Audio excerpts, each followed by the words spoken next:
Good morning.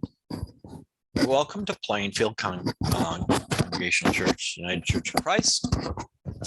Today we are celebrating a Thanksgiving Sunday. It could be also Reign of Christ Sunday.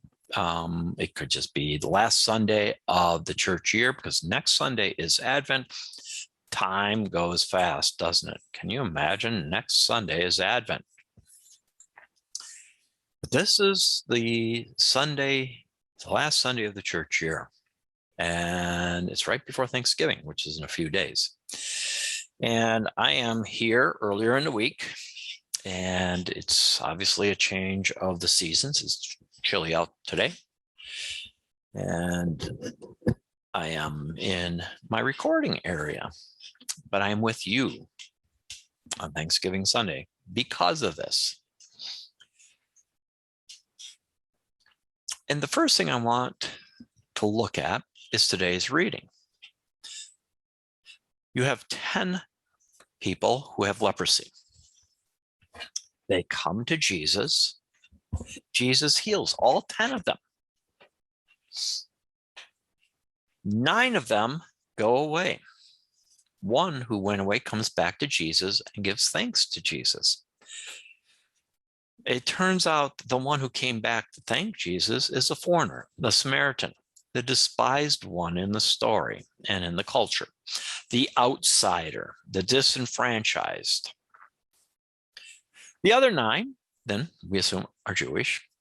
And what they're doing is they're heading straight to the temple to show the priests that they are clean, and then they can go through the ritual baptism so that they can be cleansed, and they can once again participate in society just like everyone else, and they can be, quote, normal according to their culture and society.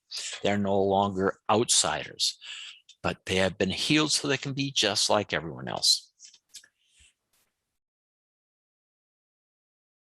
Their motivation of going to the temple is they're doing the right thing. By religious status quo, this is what you have to do in order to be recognized as being clean. So they're doing nothing wrong, but it's all about attitude. They are thankful that they get to be just like everyone else again.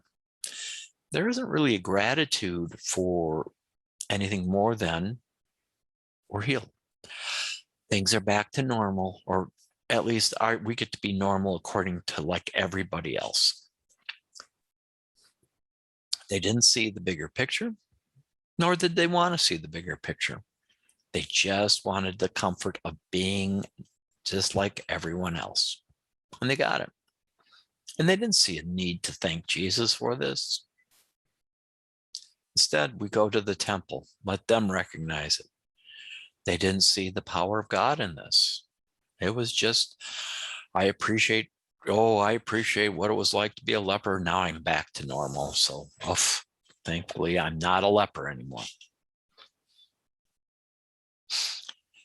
But the Samaritan, this outsider, couldn't go to the temple because they wouldn't let him in the temple. That's why he's an outsider. He recognized the bigger picture, the power of God, the power of God's healing, the power of God in his life. And Jesus said, go. The best way that you can offer gratitude and thanksgiving to God is by sharing the greatest gift you have, your own life. Let people experience God through you. That is the ultimate of giving thanks to God. It's not going off to the priest and making a list of wonderful things that you now have. It's offering who you are, the gift of your life, no matter where you are, how disenfranchised you are. You're healed. Go. Share that with others who need to have the same healing and story. That's what it is. The greatest form of giving thanks isn't taking an inventory of what we have and all the wonderful things in our life that we say are wonderful. Its greatest form of thanksgiving and gratitude is offering the most valuable gift that God sees and understands is our own life, given to others with the greatest sense of love and compassion, and not others like friends and family, which we always make a notice, but to those who are outsiders, to those that also need to feel the sense of comfort of God and the love of God and the grace of God. To not just try to fit in, but go out and be a changing force in someone's life through the Spirit of God. Whenever I think of Thanksgiving, and Thanksgiving is my favorite holiday, and it's a very reminiscent moment for me. I love the change of seasons. I love to see the first snowfall. You can smell the change in the air. It's that the leaves that are falling, or have fallen, the air is crisp, gets a little more crisp. But it's reminiscent in many respects because I remember going for Thanksgiving sometimes to my grandmother's house, my Grandma Ina and Grandpa Jed's house. Now, they are far from people of means. They lived in a house that was, but kept it clean, but it was not the most exclusive type of home, if I could put it to you that way. It was clear they lived on a very fixed income. They didn't have a lot in their lives. And so the whole sense of giving thanks for everything I have, they didn't have a lot. But on Thanksgiving, going to Grandma Ina's house, she would have the table pulled up. This was after a 2-hour drive to get there. The drive was always actually very enjoyable. Even as a kid, it was fun to go on the ride. You go in the house and you could smell the turkey and all the fixings getting prepared in the kitchen. And you go in the kitchen, and it's not a very modern kitchen. Yes, it had a stove, it had a refrigerator and a sink, but the cupboards and flooring probably has been there for decades, or longer, many decades. The house, they didn't have the money to fix up the house. It didn't mean they didn't have pride. They just didn't have the means to keep it fixed up. So a lot of things were very old.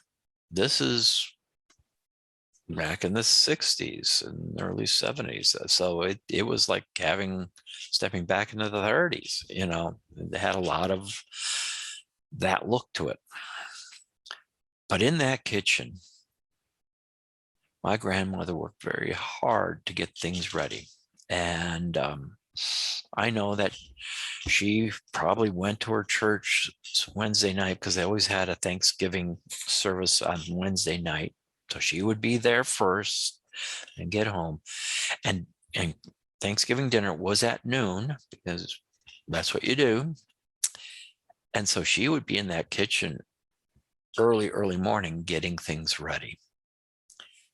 And that kitchen just smelled of the spices and the roasting of the turkey and the stuffing and all these different things cooking and permeating into the atmosphere of the kitchen and throughout the house, because it wasn't a big house either.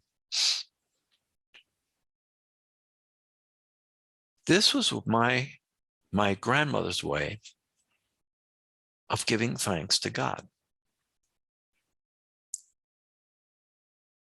She understood that life was pretty important, because she was not a person of means. If you had to sit down and start making a list of all things you're thankful for, that list would be pretty short.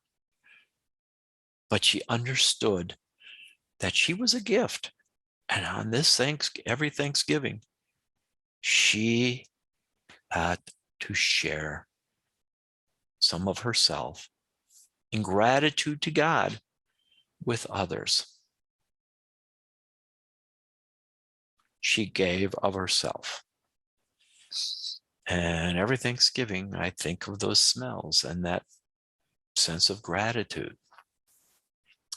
She gave of herself, the greatest gift that God could give her. And she was a very, very, very, very religious woman. And a lot of times this was all she could give, was herself, but she gave it with devotion to God and gratitude to God. Through the decades, and I mean decades, plural, and I would take youth and sometime and try to get adults to go on mission trips, mission excursions. A lot of times going into inner city areas to work in a food pantry, work in a soup kitchen, work in rehabbing buildings, work in sorting through the clothing section, the clothing handout section for neighborhoods. It was in very challenging neighborhoods, depends on the city, and it was way beyond the comfort zone of what most of these kids, youth, young adults experience.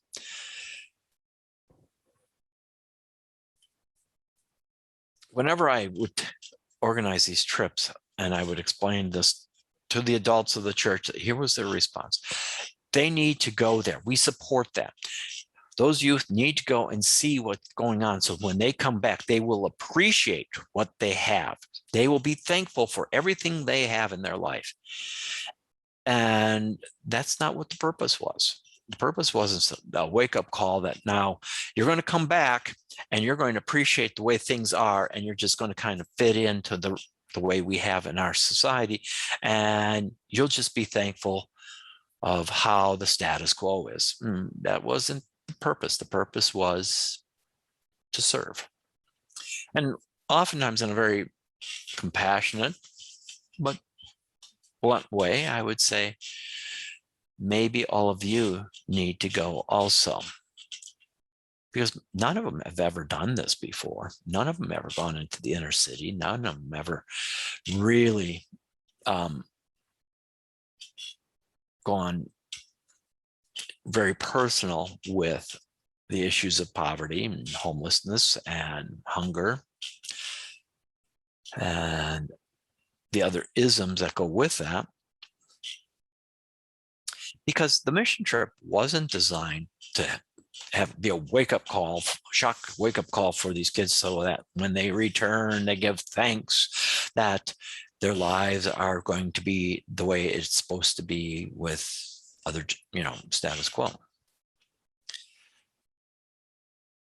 Over the years, and the 12 years I've gone to El Salvador with quite a few, they were youth that would go also. These youth, these young adults, are now adults. And I'm thinking they range in age now from 26 to 46, 48 years old. And so I get to kind of see how these trips actually impacted their lives. And the trips to El Salvador, to mission trips to El Salvador, the youth that went, they didn't come back saying, oh my goodness, I am so appreciative of everything I have. Those trips left a deep impression in who they are, of what they truly have to offer and what they're really thankful for. They are thankful that they have the lives that they can offer their life to transform other people's lives. What I have found amazing is many of these youth who are now adults either are in the community service fields, or they make time to do community service, not because it makes them feel good, but because they understand that their gratitude to God is their gratitude that they have a life to offer to others to help transform these other lives. These are the adults who will say, if we're going to talk about the love of God and we're going to talk about the compassion of Jesus Christ, I need to put it in action for me to be thankful for that. I'm not going to sit and just make an inventory of what I have. It's what I can offer. They're the ones who will be making time in a very busy life to be at a soup kitchen or help build a habitat house or in a homeless shelter or advocating for the injustices of racism or the LGBTQ community, or they'll be out on the front marching and listening and advocating. And the reason is, this is their way of saying thank you. Thank you, God, that you have given me this life and experience. And my way of expressing things is to offer it into the world. The Samaritan came and said, thank you. Doesn't mean the other 9 weren't thankful, but the other 9 just came back and say, well, how was your experience? Oh, it was terrible being a leper, but now I'm back. The Samaritan said, thank you. And Jesus said, now express that gratitude in the lives of others. Give them the greatest gift you have in gratitude, the gift of your life.